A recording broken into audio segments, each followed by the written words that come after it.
Tapusin na natin ang palabas na ito, Ramon. Masyado nang mahaba ang 5 taon para pagtiisan ang isang babaeng galing sa putik. Sabihin na natin ang totoo sa mga pulis, bago pa niya tuluyang maubos ang kaba ng pamilya Torres.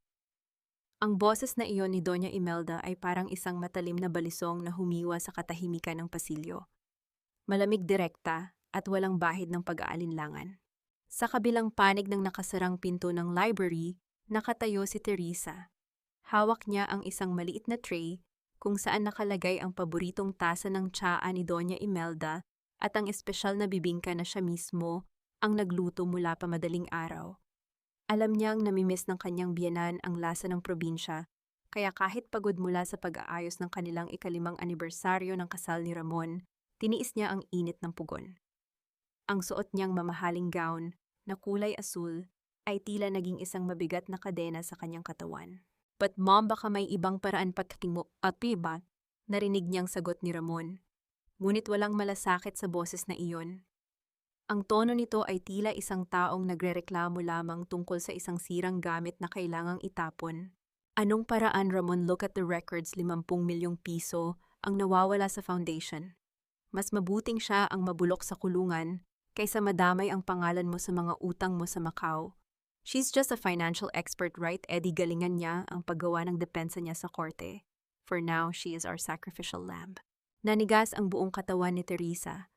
Ang tray na hawak niya ay unti-unting nanginig hanggang sa maramdaman niya ang init ng tsaa na tumatapon sa kanyang mga daliri, ngunit wala siyang naramdamang hapdi. Ang mas matinding sakit ay nagmumula sa kanyang dibdib, isang uri ng pagkawasak na tila unti-unting dinudurog ang bawat piraso ng kanyang puso.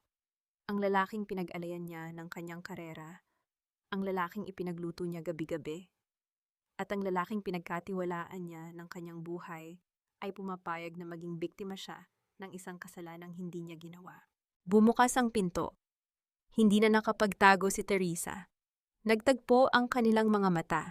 Nanlaki ang mga mata ni Ramon, ngunit mabilis itong napalitan ng isang mapait na pagkukunwari. Si Doña Imelda naman ay nanatiling tuwid. Ang tayo ang kanyang mukha ay parang isang maskarang gawa sa porselana. Magandang ngunit walang kaluluwa. "Teresa, kanina ka pa ba dyan?" Tanong ni Ramon, ang boses niya ay nanginginig sa takot. Hindi para kay Teresa, kundi para sa kanyang sarili. Hindi nakasagot si Teresa. Ang kanyang lalamunan ay tila punong-puno ng tuyong abo.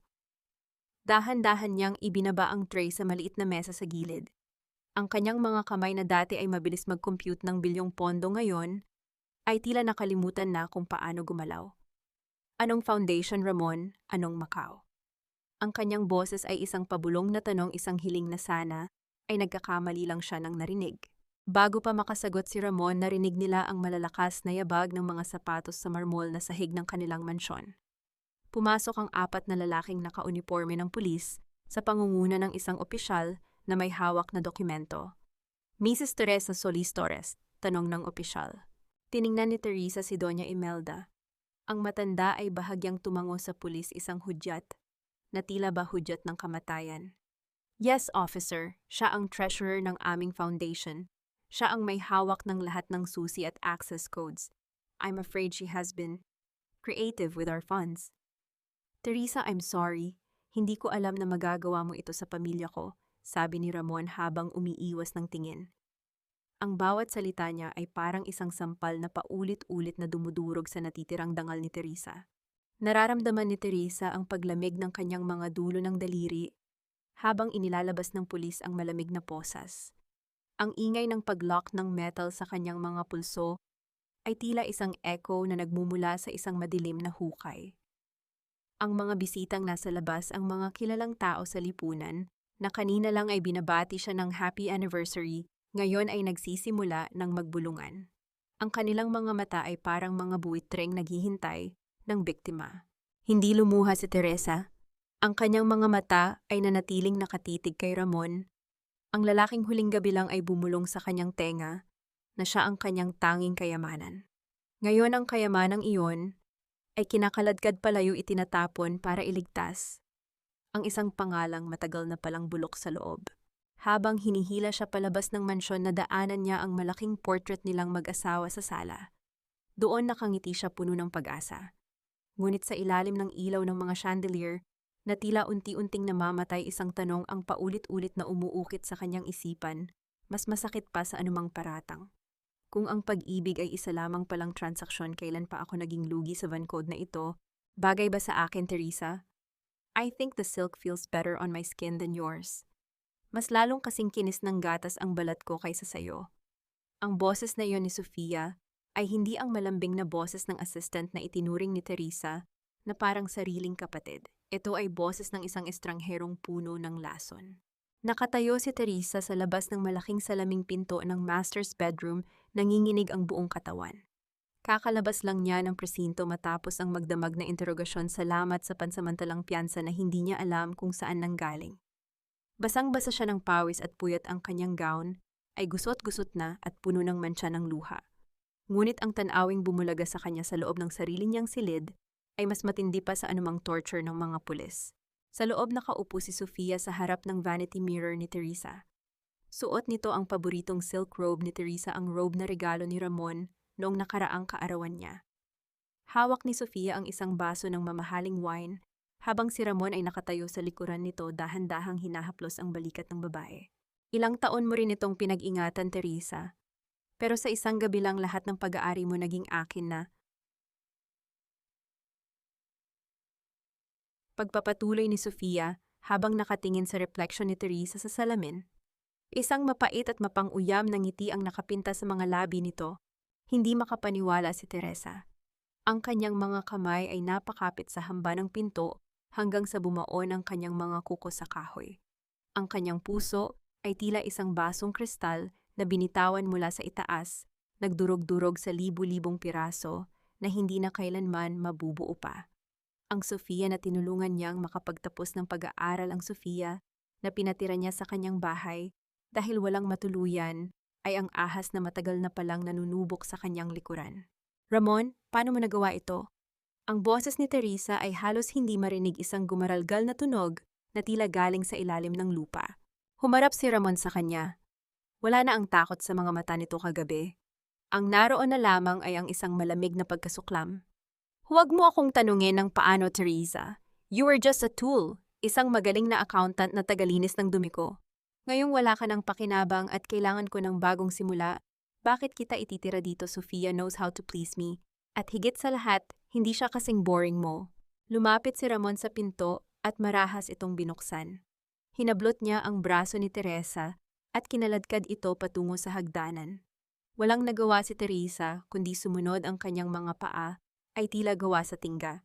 Pagdating sa main door, nakita ni Teresa ang kanyang mga gamit, ang kanyang mga damit-libro, at kahit ang mga lumang litrato ng kanyang mga magulang na nakalagay sa mga itim na trash bag. Diyan ka nababagay sa labas, kasama ng mga basura, sabi ni Doña Imelda na biglang lumitaw sa hallway. Hawak ng matanda ang kanyang tungkod, itinuturo ang pintuan na tila ba isang maruming hayop ang itinataboy. Isang malakas na kulog ang gumitla sa buong mansyon, kasunod ng pagbuhos ng malakas na ulan. Parang nakikiramay ang langit sa pait na nararamdaman ni Teresa. Binuhat ni Ramon ang dalawang trash bag at malakas na itinapon ang mga ito sa labas sa gitna ng putikan at rumagasang tubig. Ramon, please, ang mga gamit ng nanay ko. Huwag mong itapon sa ulan. Sigaw ni Teresa nagmakaawa habang pilit na humahabol. Ngunit bago pa siya makalabas, isang malakas na tunog ng pagsasara ng pinto ang nagtapos sa lahat. Ang pinto na dati ay laging bukas para sa kanya, ngayon ay naging isang pader na hindi na niya kayang tibagin. Naiwan si Teresa sa gitna ng malakas na bagyo. Ang lamig ng ulan ay tumatagos sa kanyang balat hanggang sa kanyang mga buto. Sinubukan niyang buhatin ang mga basang trash bag, ngunit sa sobrang panghihina, napaluhod siya sa putikan. Ang kanyang marangyang gown ay dumikit sa kanyang katawan, kasing bigat ng kanyang mga kabiguan. Ma'am Teresa. Isang pabulong na tawag ang narinig niya. Si Yaya Rosa, ang matandang katulong, ay sumisilip sa gilid ng gate. May hawak itong lumang payong at isang maliit na balot ng pagkain. Ngunit bago pa ito makalapit, narinig ang sigaw ni Doña Imelda mula sa intercom. Rosa, kapag tinulungan mo ang babaeng yan, susunod ka sa kanya sa lansangan, pumasok ka rito. Nanginginig na tumingin si Yaya Rosa kay Teresa, puno ng awa ang mga mata nito na may kasamang luha. Wala itong nagawa kundi ang bitawan ng payong at mabilis na tumakbo pabalik sa loob. Ang payong ay tinangay ng malakas na hangin, lumipad palayo hanggang sa mawala sa dilim. Mag-isa na si Teresa. Ang tanging naririnig niya ay ang hagupit ng ulan at ang sarili niyang mga hikbi na pilit niyang pinipigil. Niyakap niya ang basang trash bag kung saan naroon ang huling litrato ng kanyang ama. Ang papel ay unti-unti nang nadudurog sa tubig kasing bilis ng kanyang pagkatao na tila binubura na ng mundong ito. Sa gitna ng kanyang kawalang pag-asa, sa gitna ng dilim at lamig ng gabi sa Manila, isang nakakasilaw na liwanag mula sa mga headlight ng isang sasakyan ang tumama sa kanyang mukha. Isang itim na limousine kasing kinis ng gabi at kasing misteryoso ng tadhana ang dahan-dahang huminto sa tapat mismo ng kanyang kinaluluhuran. Ang bintana ng sasakyan ay dahan-dahang bumaba. Isang pares ng mga matang kasing lamig ng yelo, ngunit puno ng awtoridad, ang tumingin sa kanya mula sa loob. Tat-tatak, hindi ka ba napapagod na magmakaawa sa mga taong matagal ka nang itinuring na patay, Teresa? Ang boses na iyon ay hindi nanggagaling sa langit, kundi mula sa madilim na interior ng itim na limousine. Ito ay isang boses na malalim baritono at may dalang awtoridad na tila kayang patigilin ang mismong ulan. Dahan-dahang itinaas ni Teresa ang kanyang ulo. Ang kanyang mga mata na namumula sa pag-iyak at puyat ay sumalubong sa isang pares ng mga mata na kasing talim ng agila. Sa loob ng sasakyan, nakaupo ang isang lalaking ang hitsura ay tila nililok mula sa marmol. Perpekto ang bawat anggulo ng muka, ngunit malamig at walang emosyon. Suot nito ang isang itim na suit na tila walang kahit isang lukot, isang malaking kabaligtaran sa hitsura ni Teresa na punong-puno ng putik at basang-basa. Sino ka? Yu ang tanging lumabas sa mga labi ni Teresa.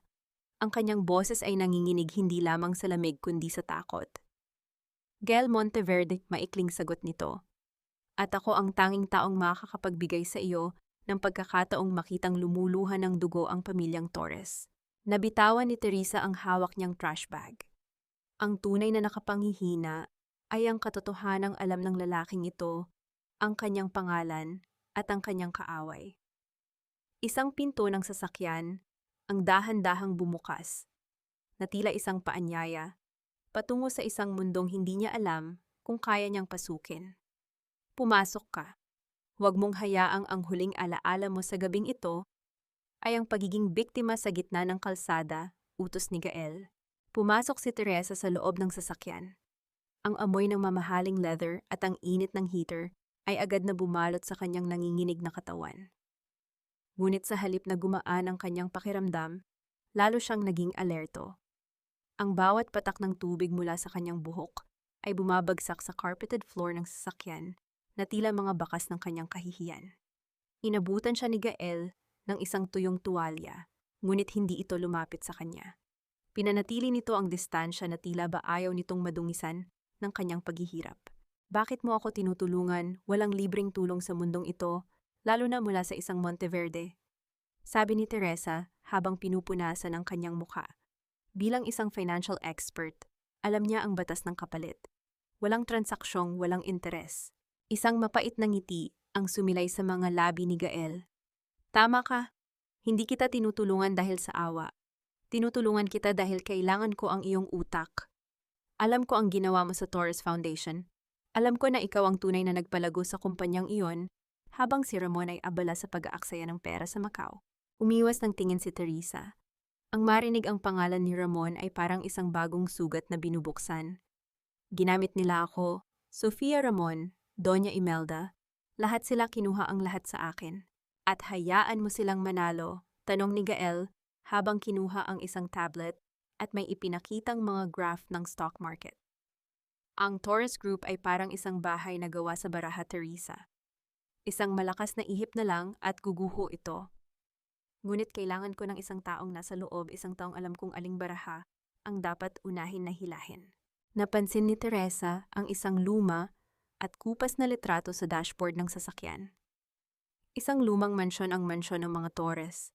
Maraming taon na ang nakalilipas. Ang kanyang puso ay kumaba. May kung anong galit sa mga mata ni Gael na hindi lamang tungkol sa negosyo, ito ay personal. Gusto mo silang pabagsakin dahil sa galit hindi banhula ni Teresa. Tinitigan siya ni Gael ng matagal.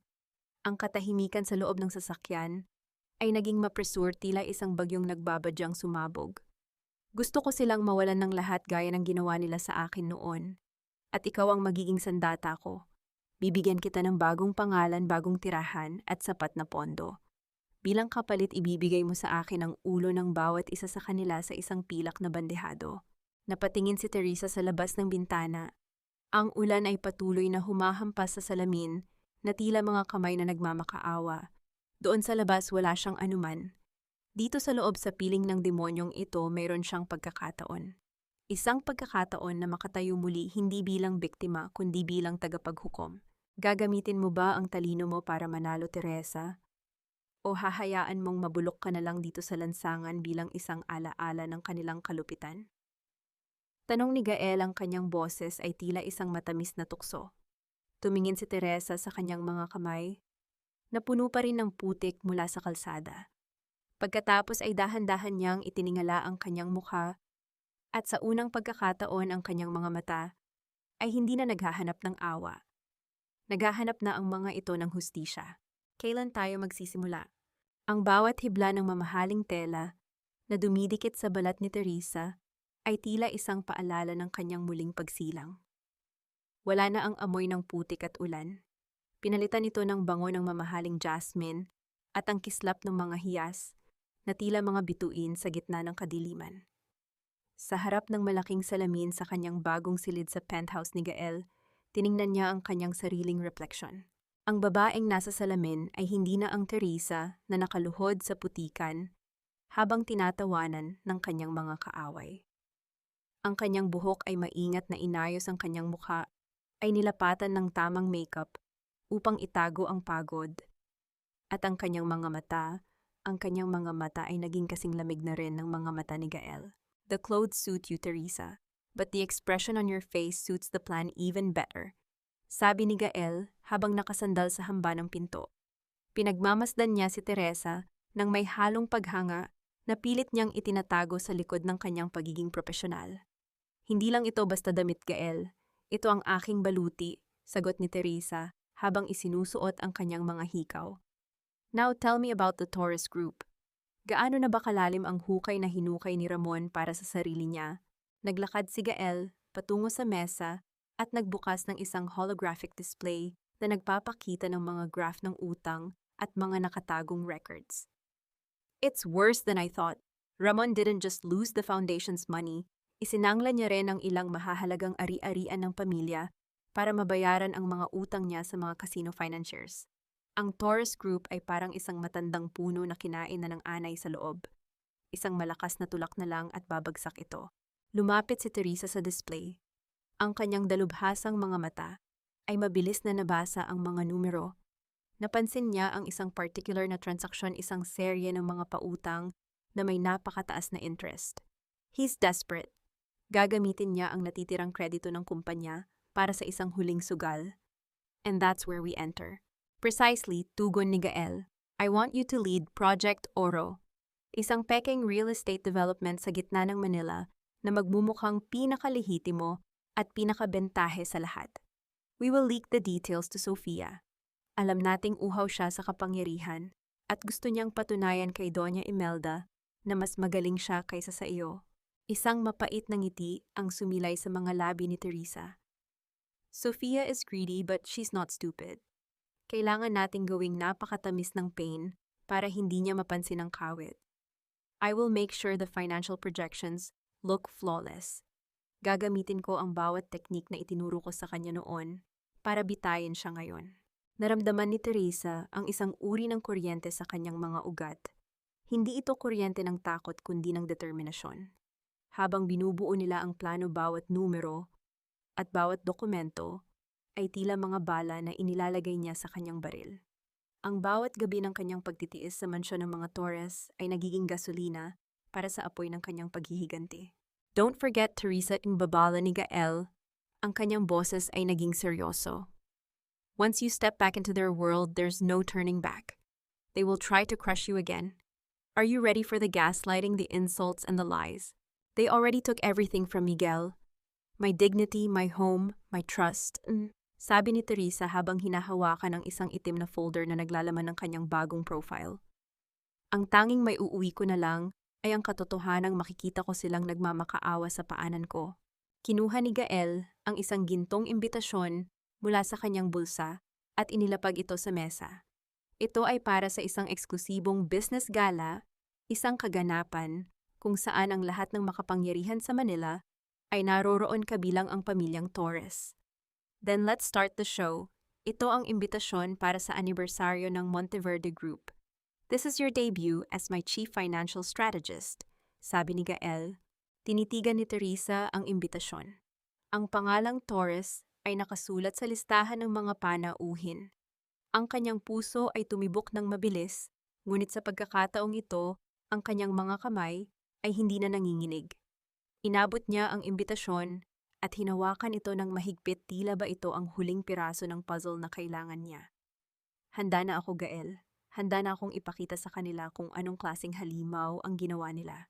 Ang bawat kislap ng mga kristal na chandelier sa malaking ballroom ng Monteverde Hotel ay tila mga nanunuya na mata para kay Teresa. Ang amoy ng mamahaling pabango at ang tunog ng mahihinang tawanan ng mga alta sosyedad ay sapat na sana para manginig ang kanyang mga tuhod noong unang panahon. Ngunit ngayong gabi, habang nakatayo siya sa bungad ng malaking pinto, ang nararamdaman niya ay hindi kaba kundi isang malamig na antisipasyon. Suot ni Teresa ang isang matingkad na pulang gown na yakap ang kanyang katawan, kasing pula ng puot na matagal niyang kinimkim. Nang dahan-dahan siyang bumaba sa hagdanan, ang ingay ng paligid ay unti-unting humupa. Ang mga bulungan ay nagsimulang gumapang sa bawat sulok ng silid. Teresa, is that her? Ang pabulong na tanong ng isang babaeng nakaperlas. Akala ko ba nasa kulungan siya? Ang balita ko nagnakaw siya ng milyon-milyon sa pamilyang Torres. Sagot naman ng isa pa habang tinatakpan ang bibig ng kanyang abaniko. Hindi lumilingon si Teresa. Nanatili ang kanyang paningin sa unahan kung saan nakatayo ang pamilyang Torres. Nakita niya si Ramon na biglang nabitawan ang hawak nitong baso ng wine. Ang marahang tunog ng pagbasag ng kristal sa sahig ay tila isang hudyat ng pagsisimula ng giyera. Sa tabi ni Ramon si Sofia ay nanlaki ang mga mata, ang kanyang kamay ay mahigpit na nakakapit sa braso ng lalaki, tila natatakot na biglang bawiin ang lahat ng inagaw niya. Teresa, anong ginagawa mo rito? Ang boses ni Ramon ay nanginginig hindi sa tuwa, kundi sa matinding takot na baka ang multo ng kanyang nakaraan ay narito na para maningil. Bago pa makasagot si Teresa, lumapit si Sofia nang may mapanghamong tingin. How dare you show your face here, Teresa? Hindi mo ba alam na ang mga kriminal ay hindi nababagay sa ganitong karangyaan? Guards, bakit hinayaan niyo ang basurang ito na pumasok? Ngumiti si Teresa, isang ngiti na hindi umaabot sa kanyang mga mata. Relax, Sofia. Masyado mong hinahigpitan ng kapit mo kay Ramon. Baka hindi siya makahinga or baka naman natatakot ka lang na mawala ang lahat ng ninakaw mo. Sasampalin sana ni Sofia si Teresa, ngunit bago pa dumapo ang kamay nito, isang matigas na bisig ang humarang. Si Gael. Nakatayo siya sa likuran ni Teresa, ang kanyang muka ay parang isang madilim na bagyo na handang sumabog. Ang kanyang presensya ay sapat na para mapatigil ang lahat ng tao sa ballroom. Is there a problem here? Ang malamig na tanong ni Gael. Sapagkat kung ang tinutukoy mo ay ang aking chief financial strategist, kailangan mong humingi ng paumanhin sa iyong mga sinabi, Miss. Sino ka nga ulit? Ang pamamahiya ni Gael kay Sofia ay sapat na para magmula ang mukha nito sa galit. Ngunit bago pa makapagsalita si Sofia, pumasok sa eksena si Doña Imelda. Hawak nito ang kanyang gintong tungkod. Ang bawat hakbang nito ay tila isang deklarasyon ng kapangyarihan. Gael Monteverde. Sabi ni Doña Imelda, ang kanyang boses ay puno ng mapait na panunuya. Hindi ko alam na ang panlasa mo sa mga empleyado ay ganito kababa. O baka naman hindi lang trabaho ang dahilan kung bakit nasa tabi mo ang babaeng ito. Whose bed did she crawl into this time just to get an invitation? Teresa, sabik ka na ba talagang bumalik sa rurok kaya nagpapadala ka sa kung sino-sinong lalaki. Ang mga tao sa paligid ay nagsimulang mag-react. Ang ilang kababaihan ay lihim na humikbi sa gaslighting na ginagawa ng matanda. Ngunit si Teresa ay nanatiling tuwidang tayo. Inabot niya ang isang baso ng champagne mula sa isang dumaang waiter at dahan-dahang uminom, tila ninanamnam ang bawat salita ng kanyang dating biyenan. Doña Imelda, mahinahong simula ni Teresa. Ang pananatili ko sa tabi ni Gael ay bunga ng talino, isang bagay na tila wala sa pamilyang Torres, kaya kailangan niyo pang magnakaw sa sarili ninyong foundation para lang mabayaran ang mga utang ni Ramon sa sugal. Sabihin niyo sa akin kailan niyo balak aminin sa board of directors na ang kumpanya ninyo ay wala ng laman kundi hangin at kasinungalingan. Namutla si Doña Imelda, ang kanyang mga kamay ay nanginginig sa hawakan ng kanyang tungkod. Sinungaling, pinalayas ka na namin dahil sa pagnanakaw mo. Then prove it in court, Doña Imelda, because starting tomorrow, I will be the one reviewing all your outstanding loans with Monteverde Group. Sagot ni Teresa, ang kanyang boses ay tila isang hatol ng kamatayan. Hinihila na ni Ramon si Sofia palayo, ang kanyang mukha ay puno ng kahihiyan habang ang mga mata ng mga tao ay nakatitig sa kanila. Ngunit sa gitna ng tensyon, napansin ni Teresa ang isang misteryosong lalaki sa madilim na sulok ng ballroom. Nakasuot ito ng itim na sombrero, ang mukha ay bahagyang nakatago, ngunit ang tingin nito ay nakapako sa kanya. May hawak itong maliit na envelope na may tatak ng pamilyang Torres na lumana. Naramdaman ni Teresa ang bulong ni Ramon sa kanyang tenga habang nilalagpasan siya nito. Babalik ka rin sa akin, Teresa. Kapag tapos ka ng gamitin ni Gael, ikaw pa rin ang magmamakaawa sa paanan ko. Hindi kumibo si Teresa. Pinanood niya ang pag-alis ng pamilyang Torres. Ang bawat hakbang nila ay tila isang hakbang patungo sa kanilang pagkawasak. Ang gabi ay mahaba pa at ang tunay na laro ay nagsisimula pa lamang. Ang kasakiman ay parang isang apoy. Habang mas marami kang ibinibigay, lalo itong nagugutom. At ngayong gabi, sisiguraduhin kong ang apoy na iyan ang mismong tutupok sa inyo. Tahimik na naglalakad si Teresa sa pasilyo ng Monteverde Building. Ang bawat tunog ng kanyang takong sa makintab na sahig ay tila isang metronome na nagbibilang ng oras para sa kanyang paghihiganti. Hawak niya ang isang itim na folder na may tatak na Project Oro. Sa loob nito ay ang mga dokumentong sadyang nilikha upang maging perpektong bitag, isang real estate project sa gitna ng Manila na nangangako ng bilyong kita, ngunit ang katotohanan ay isa lamang itong magandang ilusyon. Are you sure she'll take the bait, Comp? Tanong ni Gael na nakasandal sa labas ng kanyang opisina. Pinagmamasdan niya ang determinasyon sa mukha ni Teresa. Hindi lang niya ito kukunin, Gael. Lalamunin niya ito ng buo. Sagot ni Teresa, ang kanyang boses ay walang alinlangan. Alam ko kung paano mag-isip si Sofia. Uhaw siya sa pagkilala ni Doña Imelda. Gusto niyang ipakita na kaya niyang gawin ang ginagawa ko o higit pa. Ang kasakiman niya ang magiging tali na sasakal sa kanya. Kinabukasan sa isang marangyang coffee shop sa Makati, sadyang nagpakita si Teresa. Alam niyang nandoon si Sofia para makipagkita sa mga dating kliyente ni Teresa. Nang mapansin niya ang pagpasok ni Sofia, na akala mo ay reyna ng kalsada, sadyang nagmadali si Teresa at naiwan ang folder ng Project Oro sa ibabaw ng mesa bago siya mabilis na lumabas. Mula sa malayo sa loob ng kanyang sasakyan, pinanood ni Teresa ang bawat galaw ni Sofia. Nakita niya ang pagkislap ng mga mata nito nang makita ang logo ng Monteverde Group sa folder. Maingat na lumingon si Sofia sa paligid bago mabilis na isinilid ang folder sa kanyang mamahaling bag. Isang mapait na ngiti ang sumilay sa mga labi ni Teresa. Ang daling hulihin ng isdang gutom, tubulong niya sa sarili. Hindi nagtagal, ang epekto ng bitag ay nagsimulang gumapang sa loob ng mansyon ng mga Torres. Sa tulong ng mga impormanting naiwan ni Gael, nalaman ni Teresa ang bawat usapan ni na Sofia at Ramon. Ramon, look at this, ito ang Project Oro ni Gael Monteverde. Nakita ko ang financial projections, it's a gold mine. Ang boses ni Sofia na punong-puno ng excitement base sa ulat ni Gael. Kung mauunahan natin silang bilhin ang mga lupa sa area na ito, tayo ang kokontrol sa presyo. Mababayaran natin ang lahat ng utang mo sa kasino at mapapatunayan ko kay Doña Imelda na ako ang tamang babae para sa pamilyang ito. Pero Sofia, wala na tayong sapat na cash. Ang natitira na lang ay ang reserve funds ng foundation. Ang nanginginig na sagot ni Ramon. E di gamitin natin, 1 buwan lang babalik din ang pera tenfold. Huwag kang duwag, Ramon. Do you want to be a loser forever? Habang pinakikinggan ni Teresa ang mga ulat na ito sa opisina ni Gael, nakaramdam siya ng isang kakaibang uri ng kasiyahan, isang malamig na katuparan. Pinagmamasdan niya si Sofia mula sa mga CCTV feed ng hotel, kung saan madalas itong mag-lunch. Nakikita niya ang pagiging mapagmataas nito, ang paraan ng pag-utos nito sa mga waiter, at ang mga ngiti nito na tila nanalo na sa laro. Iniisip ni Sofia na siya ang naging mas matalino. Iniisip ni Sofia na muli niyang ninakawan si Teresa. Hindi niya alam na ang bawat hakbang niya ay ayon sa script na isinulat ni Teresa. Ngunit sa gitna ng kanyang tagumpay, isang hindi inaasahang pangyayari ang naganap.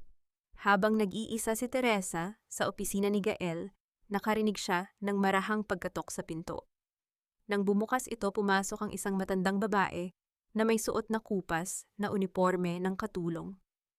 Si Yaya Rosa. Ma'am Teresa, ang nanginig na tawag ng matanda.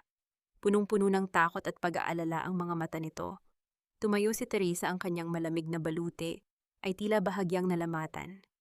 Yaya, anong ginagawa mo rito? Paano mo nahanap ang lugar na ito? Mapapahamak ka kapag nalaman ni Doña Imelda na kinausap mo ako. Hindi na mahalaga iyon, ma'am. May kailangan kayong malaman, sabi ni Yaya Rosa habang humahawak sa kanyang dibdib na tila kinakapos ng hininga. Si Ramon, nagsimula na siyang maglipat ng pondo sa isang lihim na account sa ilalim ng pangalan ni Sofia. Pero ma'am, may iba pang plano si Doña Imelda. May nakita akong mga dokumento sa ilalim ng kama niya. Mga dokumentong may kinalaman sa inyong mga magulang. Napatigil ang mundo ni Teresa. Sa mga magulang ko, anong ibig mong sabihin? Bago pa makasagot si Yaya Rosa, biglang bumukas ang pinto at pumasok si Gael. Ang kanyang mukha ay seryoso habang nakatingin sa kanyang cellphone.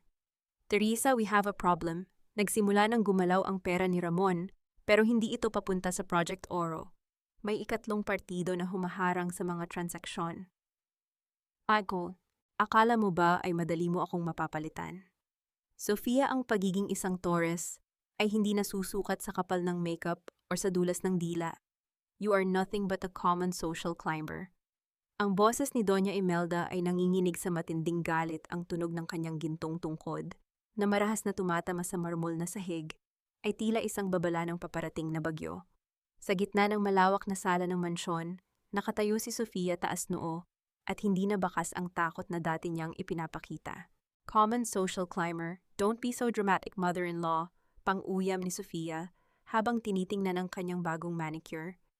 Habang ang pangalan na ipinagmamalaki niyo ay unti-unting nilalamon ng utang, ako lang ang tanging nag-iisip kung paano tayo isasalba. Ang Project Oro ang magbabalik sa atin sa tuktok. So if I were you, I'd start being nice to me. Sa labas ng mansyon, sa ilalim ng anino ng malalaking puno ng nara, nakatayo si Teresa. Kasama niya si Gael na tahimik na nagmamasid sa paligid. Sa pamamagitan ng isang maliit na earpiece, naririnig ni Teresa ang bawat salitang lumalabas sa loob ng bahay, isang regalo mula sa mga security cameras na palihim na in-install ni Gael. Isang mapait na ngiti ang sumilay sa mga labi ni Teresa. Ang mansyong ito na dati ay itinuturing niyang cathedral ng kanyang mga pangarap, ngayon ay mukhang isang decaying corpse, isang bangkay na pilit na pinapaganda, ngunit mabaho na sa loob. Nakikita niya ang mga lamat sa pader na pilit tinatago ng mga mamahaling painting, kasing lamat ng relasyon ng mga taong nasa loob nito. They are tearing each other apart. Bulong ni Teresa kay Gael. Ang hangin ng gabi ay malamig, humahaplos sa kanyang balat, ngunit mas malamig ang pakiramdam ng kanyang tagumpay. That's what happens when a kingdom is built on lies, Teresa. It only takes one spark for everything to burn, sagot ni Gael. Ang kanyang boses ay kalmado, ngunit may talim na hindi maitatago. Naglakad si Teresa patungo sa gilid ng hardin, sa bahaging malapit sa lumang gazebo. Doon may isang maliit na bahagi ng lupa na alam niyang tanging siya lang ang nakakaalam. Noong mga panahong lugmok siya sa lungkot sa loob ng mansyong ito, doon niya ibinaon ang isang maliit na metal box, naglalaman ng huling sulat ng kanyang ama at ang susi sa isang lumang vault na hindi alam ng mga Torres. Dahan-dahan siyang lumuhod, hindi alintana ang dumi sa kanyang mamahaling slacks. Gamit ang kanyang mga kamay sinimulan niyang hukayin ang malambot na lupa. Ang bawat paghukay niya ay tila paghukay din sa mga alaalang pilit niyang kinalimutan. Ngunit sa gitna ng kanyang paghukay napatigil siya. Isang anino ang dahan-dahang gumapang sa ibabaw ng kanyang mga kamay. Ang amoy ng alak at mamahaling sigarilyo ay humalo sa amoy ng basang lupa. Teresa, ang boses na iyon ay galing kay Ramon. Nakatayo ito ilang metro lang ang layo gusot ang polo at tila galing sa isang mahabang gabi ng pakikipag-away kay Sofia. Ang kanyang mga mata ay nanlalabo, ngunit sapat na ang liwanag ng buwan para makilala ang babaeng dati niyang minahal at pagkatapos ay tinalikuran.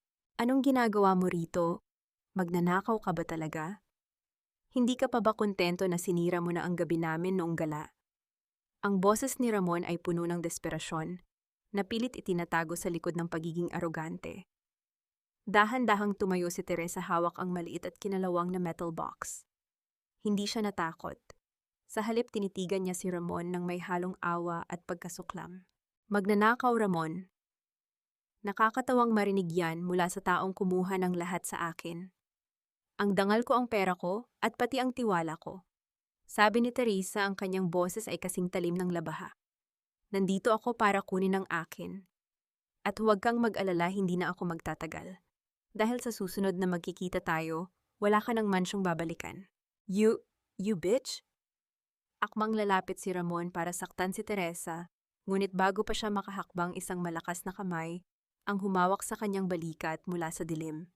Si Gael. Ang kumpas ng kanyang pagkakahawak ay sapat na para mapangiwi si Ramon sa sakit. I wouldn't do that if I were you, Ramon. Baka mas lalong bumilis ang pagbagsak ng stocks nyo kapag nalaman ng media na nananakit ka ng babae sa sarili mong garden. Babala ni Gael, ang boses ay parang isang bulong ng kamatayan. Nanginig si Ramon sa galit at takot. Monteverde, ano bang kailangan nyo sa amin? Bakit nyo kami ginugulo? Hindi namin kayo ginugulo, Ramon. Sagot ni Teresa habang naglalakad palayo kasama si Gael. Sinisilbi lang namin ang invoice para sa 5 taon ng paghihirap ko. And believe me, the interest is very, very high. Habang paalis sila, lumingon si Teresa sa huling pagkakataon. Nakita niya si Doña Imelda sa bintana ng ikalawang palapag nakatingin sa kanila. Ang mukha ng matanda ay maputla, at sa isang saglit nakita ni Teresa ang kamay nito na humawak sa kanyang dibdib, na tila ba may matinding hapdi itong nararamdaman. Hindi lahat ng sugat ay nagdurugo, Teresa. Ang pinakamasakit na sugat ay iyong mga hindi nakikita, ngunit nararamdaman mo ang hapdi sa bawat paghinga mo. Ang boses ni Gael ay kasing lamig ng hanging pumapasok sa loob ng sasakyan, habang ang ulan ay muling bumubuhos, tila tinatangkang hugasan ng tensyon mula sa mansyon ng mga Torres. Nakaupo sila sa loob ng penthouse ni Gael, ang tanging liwanag ay nagmumula sa mga ilaw ng lungsod ng Makati na sumisilip sa malalaking bintana. Napansin ni Teresa ang bahagyang pagkirot ng mukha ni Gael habang hinahawakan nito ang kanyang braso. Kanina sa gitna ng dilim ng hardin, hindi niya napansin na nasugatan pala ito nang harangin ang marahas na pag-atake ni Ramon. Isang mahabang galos ang nakaukit sa kanyang braso, ang pulang likido ay untunting nanunuot sa puting tela ng kanyang mamahaling polo. Gael, may sugat ka. Hayaan mong gamutin ko yan, marahang sabi ni Teresa. Tumayo siya at kinuha ang first aid kit. Ang kanyang mga kamay ay hindi na nanginginig gaya ng dati. Dahan-dahan niyang nilinis ang sugat ni Gael. Sa bawat dampi ng bulak na may alkohol, nararamdaman ni Teresa ang paninigas ng mga kalamnan ng lalaki. Ang distansya sa pagitan nila ay naglaho. Naririnig niya ang bawat mabigat na paghinga ni Gael at naaamoy niya ang pamilyar na bangon ng sandalwood na humahalo sa amoy ng gamot. Bakit mo ito ginagawa, Gael? Bakit mo ako pinoprotektahan nang higit pa sa kailangan ng ating kasunduan? Tanong ni Teresa habang maingat na inilalagay ang benda. Tumingin si Gael sa malayo, ang kanyang mga mata ay tila naglalakbay sa isang madilim na nakaraan. Dahil nakikita ko ang sarili ko sa iyo, Teresa. Maraming taon na ang nakalilipas bago ang lahat ng kayamanang ito. Ako ang batang nakatayo sa labas ng gate ng mansyong iyon. Basang-basa sa ulan, nagmamakaawa, nakilalanin man lang ng isang ina. Napatigil ang kamay ni Teresa. Ang katotohanan ay tila isang malamig na tubig na ibinuhos sa kanya. Anak ka, ni Doña Imelda. Isang mapait na tawa ang kumuwala sa mga labi ni Gael. Isang mantsa, Teresa. Iyon ang turing niya sa akin. Ang bunga ng isang pagkakamali na kailangang burahin sa kasaysayan ng mga Torres. Itinapon niya ako sa lansangan, na parang maruming basahan, dahil mas mahalaga sa kanya ang linis ng kanyang pangalan kaysa sa buhay ng sarili niyang dugo. Kaya nang makita kita sa gitna ng kalsada noong gabing iyon, hindi ko nakita ang isang estranghero. Nakita ko ang batang Gael na walang sinumang tumulong. Naramdaman ni Teresa ang isang matinding hapdi sa kanyang puso, hindi para sa sarili niya, kundi para sa lalaking nasa harap niya. Ang Gael na kilala ng mundo na malupit at makapangyarihan ay isa rin palang sugatang kaluluwa na naghahanap ng hustisya. Dahan-dahang itinaas ni Teresa ang kanyang kamay at hinawakan ang kamay ni Gael. Hindi ito ang hawak ng isang kasosyo sa negosyo, kundi ang hawak ng isang taong nakakaunawa sa bigat ng iyong dusa. Hindi ka na mag-isa, Gael. Magkasama nating tatapusin ang laban na ito, bulong ni Teresa. Isang sandali ng katahimikan ang bumalot sa kanila. Ang tunay na kilig ay hindi nanggagaling sa mga matatamis na salita, kundi sa lalim ng pagkakaunawaan sa gitna ng pait. Tinitigan ni Gael ang mga mata ni Teresa.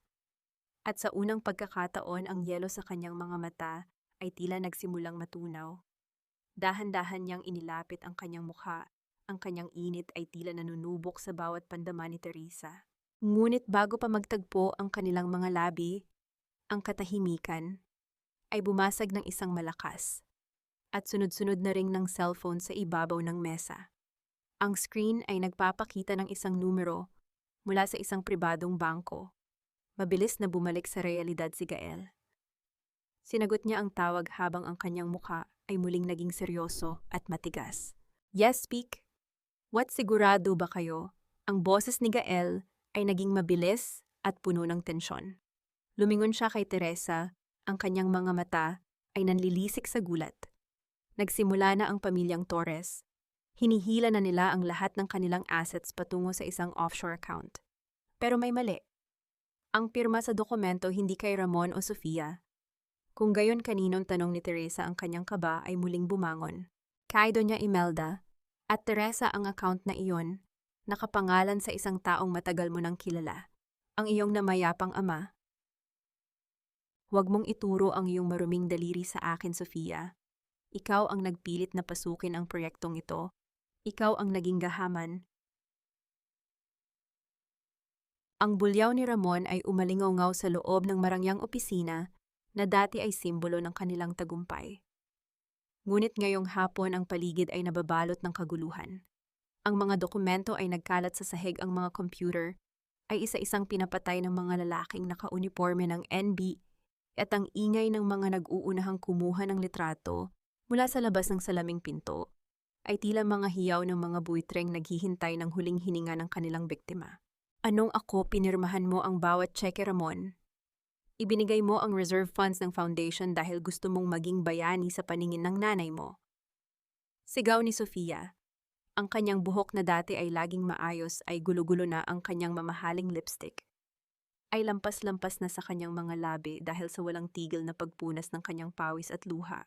Isang matikas na opisyal ang lumapit at naglatag ng warrant of arrest sa ibabaw ng mesa. Miss Sofia Galvez, you are under arrest for large-scale estafa and international wire fraud in relation to Project Oro. At Mr. Ramon Torres, kailangan niyo ring sumama para sa interogasyon. No, hindi maaari, scam lang ito. Isang pagkakamali, histerikong sigaw ni Sofia, habang kinakaladkad siya ng dalawang babaeng pulis. Ang tunay na hapdi ay hindi ang malamig na bakal ng posas, kundi ang makita si Ramon na nakayuko at hindi man lang siya matingnan. Pagkalipas ng ilang oras sa loob ng isang madilim at mabahong detention cell, nakaupo si Sofia sa gilid ng isang malamig na bangko. Ang hangin sa loob ay amoy kalawang at pawis. Biglang narinig ang tunog ng sapatos na tumatama sa semento, marahan, sigurado at puno ng awtoridad. Dahan-dahang itinaas ni Sofia ang kanyang ulo. Nanlaki ang kanyang mga mata nang makita niya si Teresa na nakatayo sa labas ng rehas. Suot ni Teresa ang isang puting-puting suit, ang kanyang aura ay kasing linis ng isang anghel, ngunit ang kanyang mga mata ay kasing talim ng isang hukom. Teresa, pabulong na tawag ni Sofia. Teresa, iligtas mo ako. Alam kong ikaw ang may gawa nito. Sabihin mo sa kanila na nagkamali sila. Magkakaibigan tayo, di ba? Ngumiti si Teresa isang ngiti na hindi man lang umabot sa kanyang mga mata. Kaibigan, iyon din ba ang naisip mo? Noong kinuha mo ang asawa ko? Noong ninakaw mo ang access keys ko? Noong pinanood mo akong itapon sa ulan na parang basura? Dahan-dahang kinuha ni Teresa ang isang maliit na compact mirror mula sa kanyang bag at iniabot ito sa pagitan ng mga rehas. Tingnan mo ang sarili mo, Sofia. Sabi mo sa akin noong isang gabi, mas bagay sa iyo ang silk robe ko dahil mas kasing kinis ng gatas ang balat mo. Ngayon tingnan mo ang reflection mo sa salamin. Ang nakikita ko na lang ay isang babaeng kinain ng sarili niyang kasakiman. Nanginginig na kinuha ni Sofia ang salamin. Nang makita ang kanyang sariling mukha, maputla, wasak at puno ng dumi, marahas niya itong ibinato sa pader. Ang tunay na tunog ng pagkabasag ng kristal ay tila ang huling hibla ng kanyang pag-asa. Ipagpapasalamat ko ang gabing ito, Sofia. Patuloy ni Teresa, ang boses ay kasing lamig ng semento. Dahil ang bawat segundo na gugugulin mo rito ay ang kabayaran sa bawat luhang pumatak sa akin dahil sa iyo. Bagay sa iyo ang kulay ng bilangguan. Matingkad tulad ng iyong ambisyon. Tumalikod na si Teresa upang umalis, ngunit bago pa siya makalabas ng silid, nag-ring ang kanyang cellphone. Isang tawag mula sa isang hindi kilalang numero. Hello, Teresa. Akala mo ba ay nanalo ka na? Ang boses ni Doña Imelda ay narinig sa kabilang linya. Walang bakas ng takot, tanging isang nakakapangilabot na katahimikan. Naitapon mo ang basura pero nakalimutan mong ang tunay na baho ay nanggagaling sa pundasyon. May huling alas pa ako, Teresa. Isang katotohanang mas malakas kaysa sa anumang ebidensyang hawak mo. Ano pang kasinungalingan ang sasabihin mo, Doña Imelda? Tanong ni Teresa habang ang kanyang puso ay nagsisimulang tumibok ng mabilis. Hindi ito tungkol sa akin, tungkol ito sa tatay mo. Gusto mo bang malaman kung bakit siya talaga namatay sa loob ng kumpanyang ito? Pumunta ka sa lumang warehouse sa Pier 13. Mag-isa. Kung hindi sisiguraduhin kong ang pangalan ni Gael Monteverde ang susunod na mabubura sa mundong ito, nabitawan ni Teresa ang kanyang bag. Ang huling banta ng matanda ay tila isang palasong tumama sa kanyang pinaka-vulnerableng bahagi. Bakit tila hindi natatakot si Doña Imelda kahit bagsak na ang kanyang anak? Anong lihim ang baon nito na kayang sumira sa lahat? Iba ka rin pala sa lahat, Gael. Akala ko ikaw ang liwanag sa dilim. Iyon pala ikaw ang dilim na nagpapanggap na liwanag. Ang boses ni Teresa ay gumaralgal hindi dahil sa takot, kundi dahil sa hapdi ng panibagong pagtataksil. Nakatayo siya sa gitna ng marangyang opisina ni Gael, hawak ang isang folder na aksidente niyang nakita sa ibabaw ng mesa habang wala ang lalaki. Ang dapit hapon sa labas ng malalaking bintana ay nagbibigay ng kulay dugong liwanag sa silid, isang miyamaing beryo ng kagandahan. Sa loob ng folder ay ang dokumentong may pamagat na Project Redemption Strategic Acquisition of Solace Trust.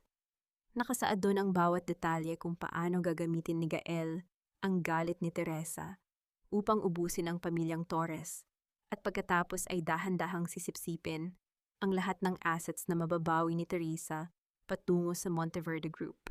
Naramdaman ni Teresa ang panlalamig ng kanyang mga palad, ang papel na hawak niya ay tila naging kasing talim ng labaha na humihiwa sa kanyang natitirang tiwala. Ang lalaking nagligtas sa kanya sa ulan, ang lalaking humawak sa kanyang kamay noong isang gabi, ay nakatingin lang pala sa kanya bilang isang investment. Teresa, let me explain. Hindi yan ang buong katotohanan. Ang boses ni Gael ay nanggaling sa pintuan. Nakatayo siya roon, hinihingal pa, tila nagmamadaling bumalik nang malaman niyang nasa loob si Teresa.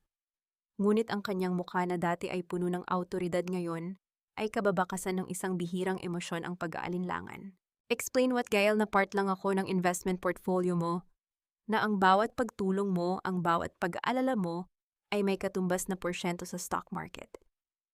Ang boses ni Teresa ay tumaas, ang bawat salita ay may dalang pait. Ginamit ako ni Ramon para sa pera. Ginamit ako ni Doña Imelda para sa dangal nila. At ngayon gagamitin mo ako para sa kapangyarihan mo. Anong pinagkaiba mo sa kanila?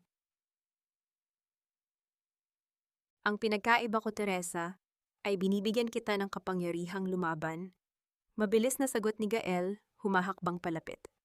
Yes, it started as business, but things changed. Noong makita kita sa presinto, noong makita kita sa ulan, it stopped being a strategy. Sinungaling sigaw ni Teresa. Marahas niyang ibinato ang folder sa dibdib ni Gael. Ang tunay na tunog ng pagbagsak ng mga papel sa sahig ay tila ang huling hininga ng kanilang ugnayan. Hindi ako papayag na maging tau-tauhan niyo ulit. Kung kailangang sunugin ko ang buong mundo para lang maging malaya, gagawin ko. Marahas na lumabas si Teresa ng opisina. Ang tunay na malakas na tunog ng pagsara ng pinto ng elevator ay tila isang tuldok sa usapang iyon. Hindi niya pinansin ang tawag ni Gael. Ang tanging nasa isip niya ay ang banta ni Doña Imelda sa telepono. Kung lahat sila ay manlilin lang, mas mabuti pang harapin niya ang halimaw na kilala na niya. Pagdating sa parking lot, ang paligid ay nakakabinging tahimik. Ang tanging maririnig ay ang ritmo ng kanyang sariling mga yabag sa semento. Papunta na siya sa kanyang sasakyan nang maramdaman niya ang isang kakaibang presensya sa kanyang likuran. Bago pa siya makalingon, isang mabilis na bulto ng tao ang lumitaw mula sa anino ng isang malaking poste.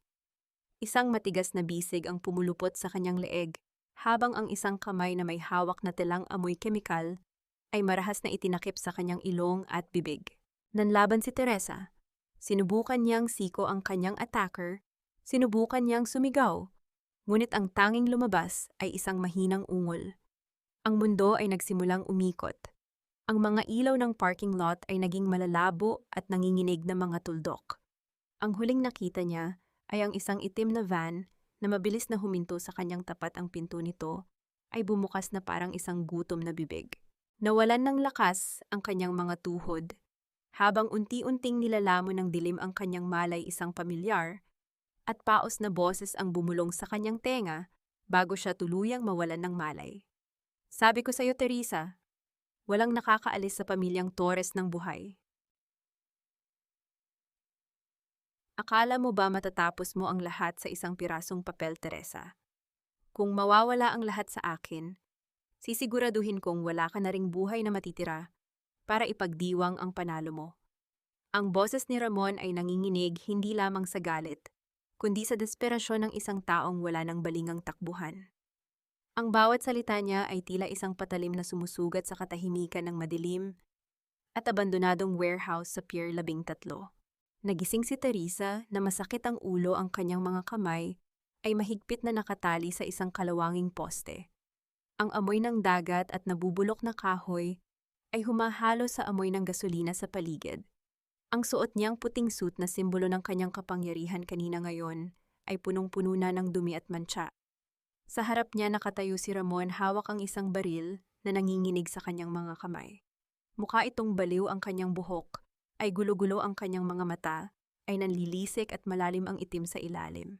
Nararamdaman ni Teresa ang panunuyo ng kanyang lalamunan, ang bawat tibok ng kanyang puso ay tila isang tambol na nagbabadyang sumabog sa loob ng kanyang dibdib. Sinubukan niyang igalaw ang kanyang mga kamay, ngunit ang gasgas ng lubid sa kanyang balat ay nagdulot lamang ng matinding hapdi. Isang malamig na pawis ang gumapang mula sa kanyang noo pababa sa kanyang pisngi. Ang kanyang hininga ay mababaw at mabilis, tila ba ang hangin sa paligid ay unti-unti nang nauubos. Ramon, itigil mo na ito. Hindi ito ang paraan para maibalik ang yaman niyo. Ang pabulong na pakiusap ni Teresa, ang kanyang boses ay paos at puno ng pangamba. Wala na ang yaman, Teresa. Pinatay mo ang pamilya ko. Pinatay mo ang kinabukasan ko. Sigaw ni Ramon habang itinutok ang baril sa noo ni Teresa. Ngunit bago pa man makakalabit ni Ramon ang gatilyo, isang malakas na kalabog ang narinig mula sa pintuan ng warehouse. Ang malalaking bakal na pinto ay bumukas ng marahas na nagpapasok ng liwanag mula sa labas.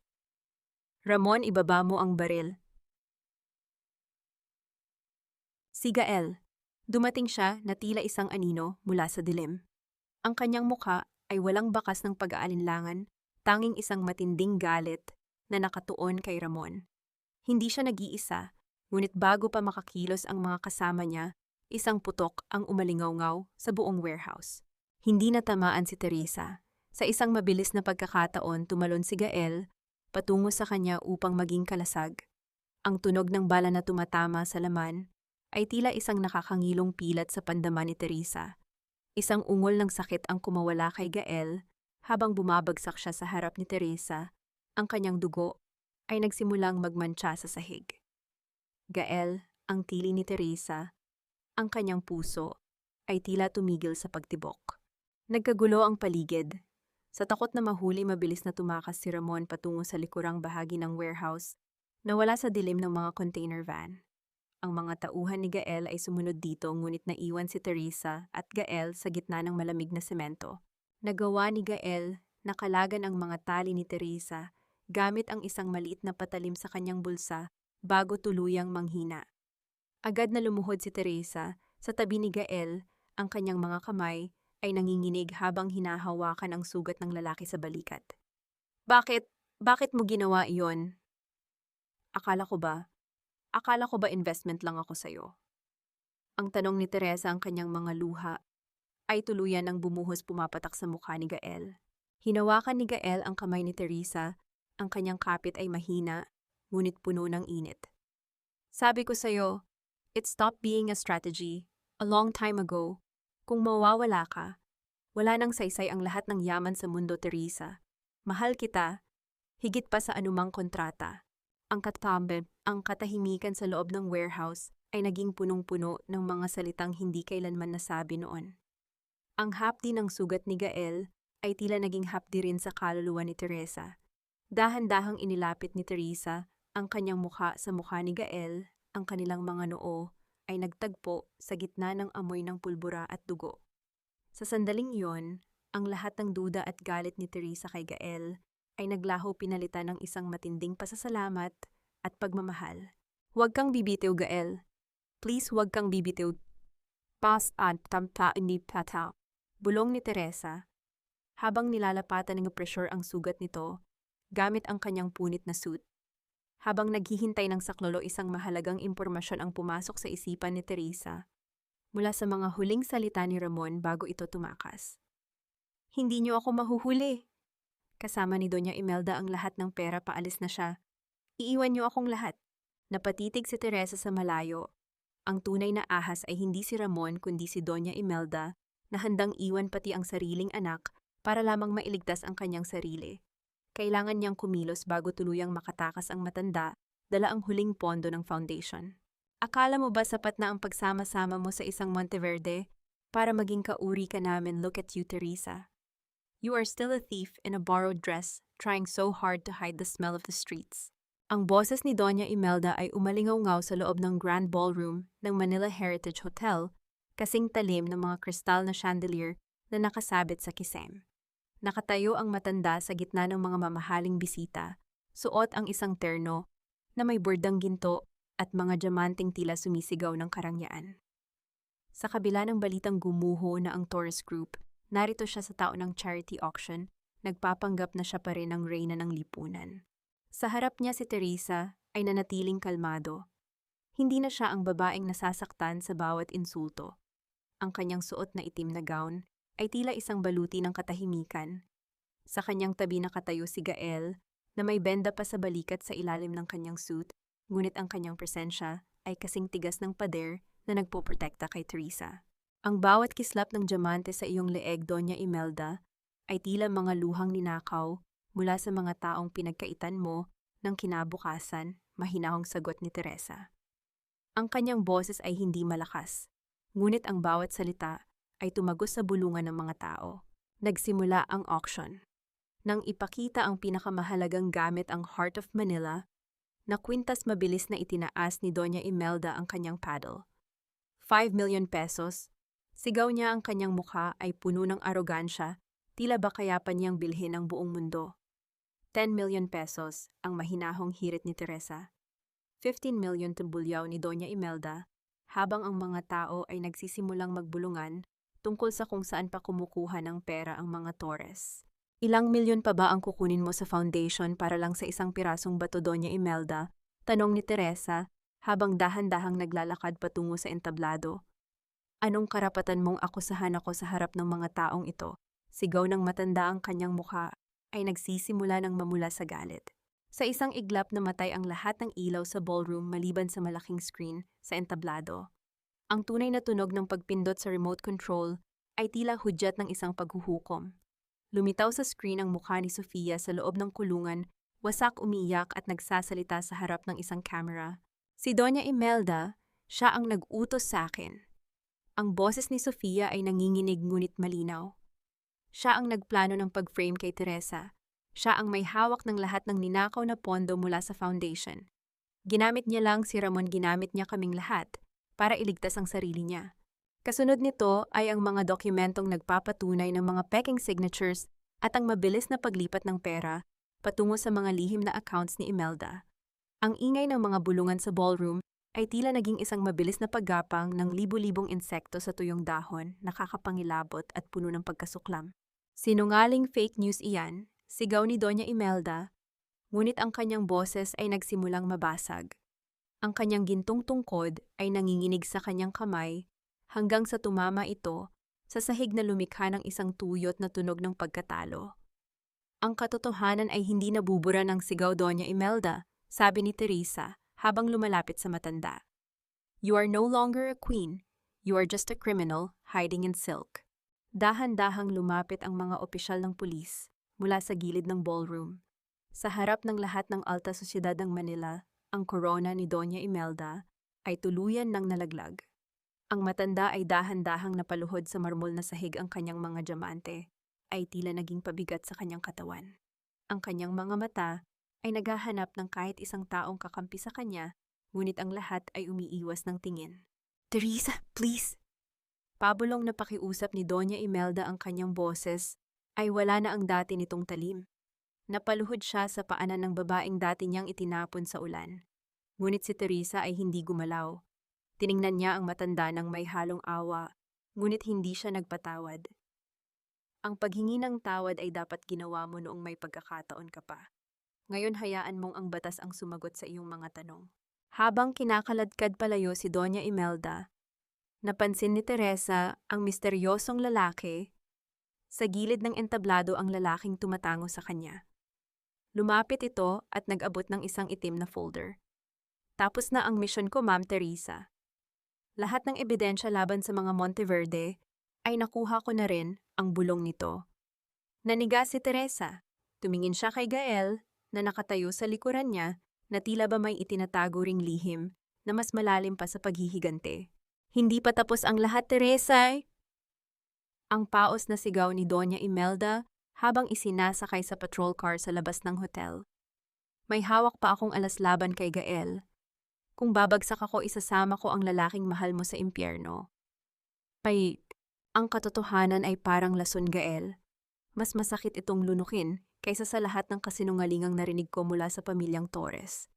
Ang boses ni Teresa ay tila isang pagod na bulong na humalo sa amoy ng alikabok at lumang kahoy sa loob ng abandonadong mansyon ng mga Torres. Ang lugar na dati ay puno ng liwanag at ingay ngayon ay isa na lamang kalansay ng nakaraan. Ang mga gamit ay nababalot na ng puting tela, tila mga multong nagmamasid sa huling kabanata ng trahedyang ito. Nakatayo si Teresa sa gitna ng sala, hawak ang itim na folder na ibinigay sa kanya ng misteryosong lalaki. Sa loob nito ay ang mga dokumentong hindi lamang magpapabagsak sa mga Torres, kundi pati na rin sa pundasyong kinatatayuan ni Gael. Alam ko na ang lahat, Gael. Patuloy ni Teresa, hindi siya lumingon, nang marinig niya ang mabibigat na yabag ng lalaki sa marmol na sahig. Ang tatay ko at ang tatay mo, hindi lang sila biktima. Sila ang mga cleaner ng pamilyang Torres 30 taon na ang nakalilipas. Ang perang ginamit mo para itayo ang Monteverde Group. Nanggaling iyon sa isang krimen na kinasangkutan ng ating mga magulang. Huminto si Gael, ilang hakbang ang layo sa kanya. Ang katahimikan sa pagitan nila ay naging napakabigat, tila ba ang mismong hangin ay tumigil sa pagdaloy. Ang tanging naririnig ay ang marahang paghampas ng mga sanga ng puno sa bintana na tila mga daliring kumakatok sa kanilang konsensya. Teresa, makinig ka. Ang paos na boses ni Gael ay puno ng pait. Kinuha ko lang ang nararapat para sa atin. Ang perang yon ay kabayaran sa buhay na ninakaw nila sa tatay mo at sa paghihirap na dinanas ko sa lansangan. I built Monteverde to give us a future, not to dwell on the sins of the past. Humarap si Teresa sa kanya. Ang kanyang mga mata ay nagniningning sa luha na pilit niyang pinipigilan. Sinang nakaraan, Gael, ang katarungan ay hindi itinatayo sa ibabaw ng mga lihim. Kung ilalabas ko ang dokumentong ito, para tuluyang mabulok si Doña Imelda sa kulungan, madadamay ka. Mawawala ang Monteverde. Mawawala ang lahat ng pinaghirapan mo. Dahan-dahang lumapit si Gael. Ang kanyang mukha ay kababakasan ng isang matinding dusa. Hinawakan niya ang mga kamay ni Teresa. Ang init ng kanyang palad ay tila isang sumasamo na apoy sa gitna ng lamig ng mansyon. Kung iyan ang kailangan para mapatawad mo ang sarili mo at para matapos na ang galit na ito, gawin mo, tpalt ng bulong ni Gael. Ibigay mo ang dokumento sa pulis.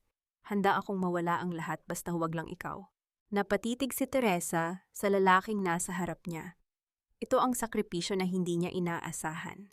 Ang pagpili sa pagitan ng kanyang dangal, ang paglilinis sa pangalan ng kanyang ama, at ang kaligtasan ng lalaking muling nagturo sa kanya kung paano magmahal. Nararamdaman niya ang mabilis na tibok ng puso ni Gael sa kanyang mga daliri. Ang bawat sandali ng kanilang pagsasama, ang bawat luhang pinunasan nito, ay tila nakikipagbuno sa kanyang tungkulin sa katotohanan. Naglakad si Teresa patungo sa lumang piano na dati ay pagmamay-ari ni Doña Imelda. Hinaplos niya ang mga keyboard nito, ang tunay na marahang tunog ng isang maling nota ay umalingaw-ngaw sa paligid, tila isang huling paalam sa kanyang kabataan at sa lahat ng pangarap na dinurog sa loob ng bahay na ito. Hindi ko alam kung kaya ko itong gawin, Gael. Sabi ni Teresa, ang kanyang boses ay nanginginig. Kapag ginawa ko ito, pareho tayong mawawalan. Pero kapag nanahimik ako, magiging katulad na rin tayo ni na Doña Imelda. Isang biglang tunog ng pagkabasag ng salamin mula sa itaas na palapag ang gumitla sa kanila. Ang tunog ng mga bubog na bumabagsak sa sahig ay tila isang babala. Sino yan, Zoe? Sigaw ni Gael, mabilis na inilagay si Teresa sa likuran niya. Mula sa anino ng hagdanan, lumitaw si Ramon. Mukha na itong bangkay na naglalakad, ang kanyang mga damit ay punit-punit, ang kanyang mga mata ay lubog at puno ng baliw na galit. May hawak siyang isang galon ng gasolina at isang lighter na naglalaro sa kanyang mga daliri. Walang makakakuha ng mansyong ito. Ang hiyaw ni Ramon, ang kanyang boses ay hindi na tao. Kung hindi ito mapupunta sa akin, susunugin ko ang lahat. Isasama ko kayo sa impyernong ginawa niyo sa amin. Marahas na binuksan ni Ramon ang galon at ang amoy ng gasolina ay agad na bumalot sa buong sala. Ang tunay na tunog ng likidong tumatapon sa mga kortina at carpet ay tila isang countdown para sa kanilang kamatayan. Tumigil ka na, Ramon. You're burning the only thing left of your pride. Hindi mo na mababago ang katotohanan kahit gawin mo pang abo ang mansyong ito. Ang bulyaw ni Teresa ay pilit na lumalaban sa ingay ng mabilis na paglamas ng apoy sa mga tuyong kortina. Ang init ay nagsisimula nang humaplos sa kanyang balat, isang nakakapangos na init na tila nagmumula sa mismong impyerno. Ang usok ay dahan-dahang gumagapang sa kisame, nagpapalabo sa paningin at nagpapasikip sa bawat paghinga. Sa harap nila tumatawa si Ramon, isang tawang walang katuwiran, punong-puno ng pait at pagkawasak. Ang lighter sa kanyang kamay ay tila isang maliit na bituin ng kamatayan sa gitna ng naglalakihang apoy. Kung hindi ako ang magmamana, wala ring makikinabang, mamatay tayong lahat dito sa loob ng kasaysayan ng mga Torres. Isang mabilis na pagkakataon ang ginamit ni Gael. Sa kabila ng kanyang sugat, dinaluhong niya si Ramon. Ang tunog ng kanilang mga katawan na bumabagsak sa sahig ay tila isang malakas na pagbagsak ng mga troso. Nagpambuno ang dalawa sa gitna ng naglalagablab na sala. Marahas na itinulak ni Gael si Teresa patungo sa direksyon ng bukas na bintana. Teresa, lumabas ka na, tumakbo ka. Sigaw ni Gael, ang kanyang boses ay paos dahil sa usok. Hindi kita iiwan, Gael.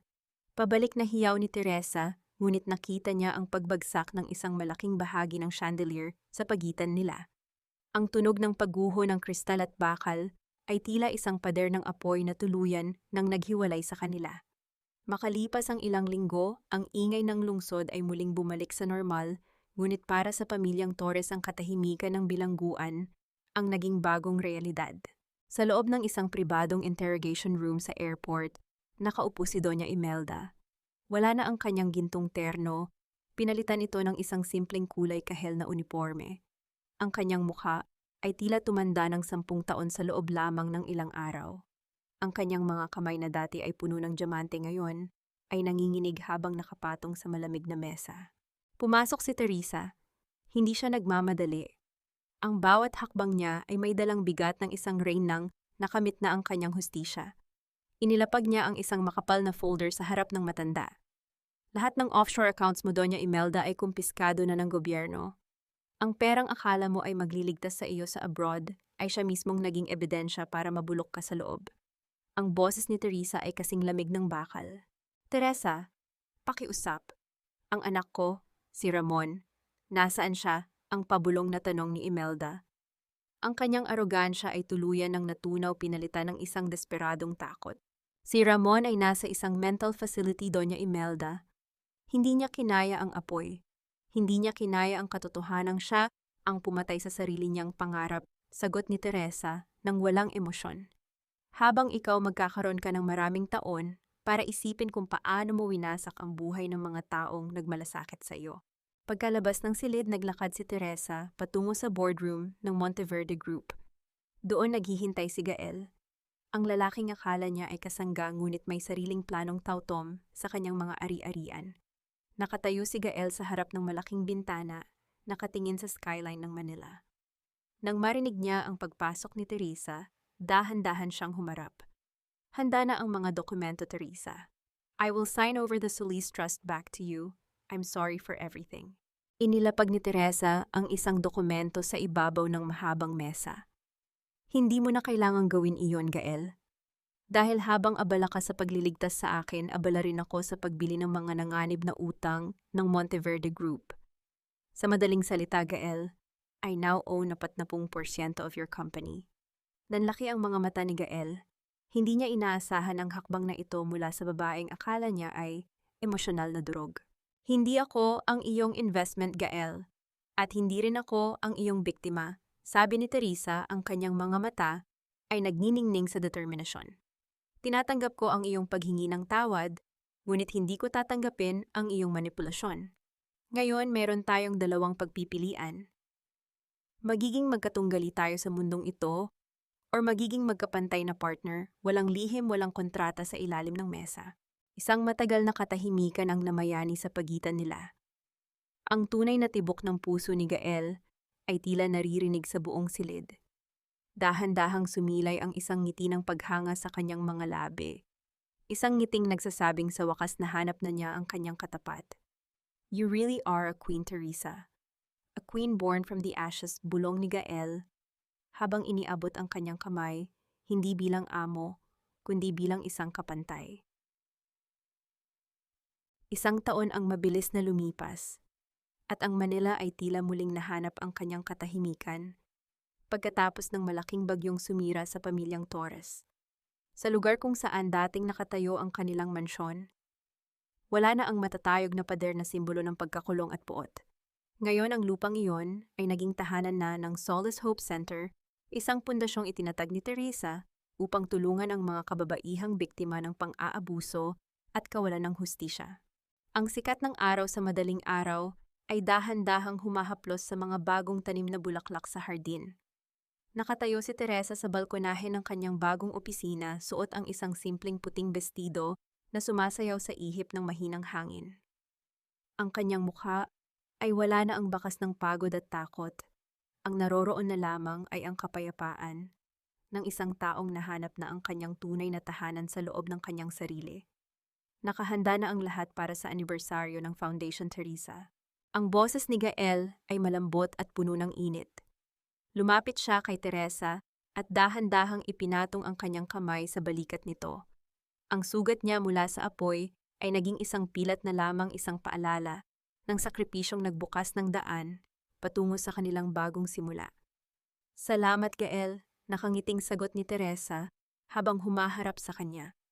Salamat sa pananatili hindi bilang tagapagligtas, kundi bilang katuwang sa bawat hakbang. Sa nakalipas na taon, natutunan ni Teresa ang tunay na kahulugan ng pagpapatawad. Hindi niya pinatawad si Doña Imelda dahil karapat-dapat ito, kundi dahil ayaw na niyang bitbitin ang bigat ng galit sa kanyang puso. Si Doña Imelda ay nananatiling nag-iisa sa loob ng malamig na rehas, binibilang ang mga diamanteng wala ng silbi.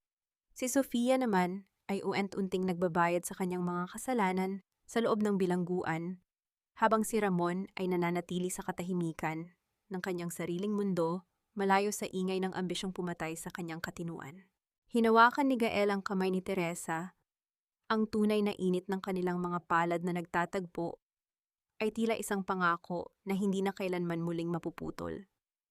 Walang mga kontrata, walang mga lihim na agenda. Ang kanilang relasyon ay itinatag sa ibabaw ng katotohanan. At respeto, isang pag-ibig na hindi nagmamay-ari, kundi nagpapalaya. Partner, handa ka na bang harapin ang mundo ngayong araw? Tanong ni Gael na may halong biro.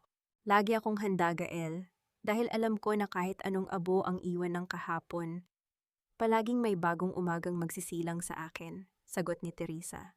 Tumingin si Teresa sa malayo sa Manila Bay kung saan ang tubig ay nagniningning sa ilalim ng gintong araw.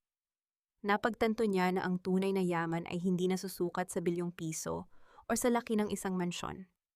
Ang tunay na yaman ay ang malinis na konsensya, ang kakayahang tumayo sa sariling mga paa, at ang pusong marunong magmahal nang walang takot na muling mawasak.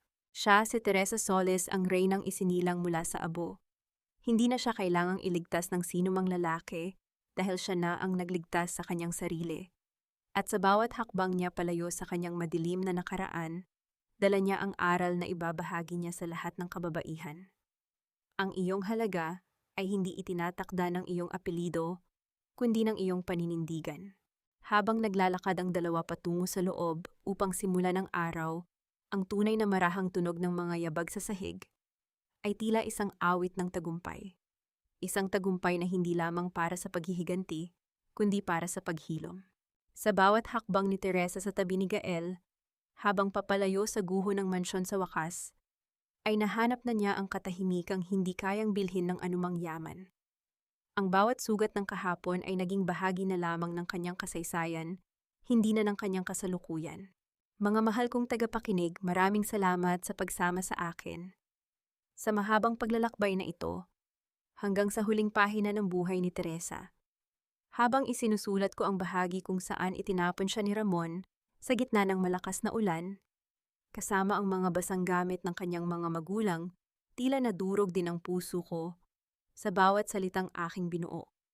Alam kong marami sa inyo ang nakaramdam na ng ganoong klaseng sakit, ang pakiramdam na ikaw ay isang lugi na transaction sa mata ng mga taong minahal mo. Ang kwentong ito ay hindi lamang basta katang-isip. Ito ay hango sa mga totoong hibla ng buhay ng mga kababaihang patuloy na bumabangon mula sa pagkakalugmok. Sa mundo ni Teresa, ang buhay ay parang isang ledger o talaan ng pananalapi. Minsan ang ating mga pahina ay napupuno ng mga utang na sakit at maling entries ng pagtataksil. Ngunit gaya ng isang mahusay na eksperto, itinuro sa atin ni Teresa na may kapangyarihan tayong isara ang lumang talaan at magbukas ng isang bagong balance sheet kung saan ang tanging nakasulat ay ang ating sariling halaga at kapayapaan. Ang tunay na hustisya ay hindi lamang ang pagkukulong sa mga nagkasala kundi ang paglilinis sa ating sariling talaan mula sa poot. Kung kayo ang nasa posisyon ni Teresa, pipiliin niyo rin bang magpatawad para sa inyong sariling katahimikan o mananatili kayong nakatali sa pait ng nakaraan? Habang pinakikinggan niyo ang huling bahaging ito, nasaan kaya kayo? Siguro ay nagluluto kayo para sa inyong mga anak naglalaba? O marahil ay ninanamnam ang sandali ng pahinga matapos ang maghapong kayod? Ibahagi niyo naman sa comment section kung anong bahagi ng kwento ang pinakatumagos sa inyong puso. Ang inyong mga komento, like at pag-share ay nagsisilbing lakas para sa akin upang patuloy na makalikha ng mga kwentong magbibigay inspirasyon sa atin. Naway manatiling matatag ang inyong mga puso at lagi ninyong matandaan na kayo ang reyna ng inyong sariling buhay. Hanggang sa muli nating pagkikita sa susunod na kwento, manatili tayong puno ng pag-asa. Pamagat ng kwento ang reyna sa abo paalala. Ang lahat ng mga tauhan at sitwasyon sa kwentong ito ay katang-isip lamang nilikha para sa layuning libangan at paghahatid ng positibong mensahe.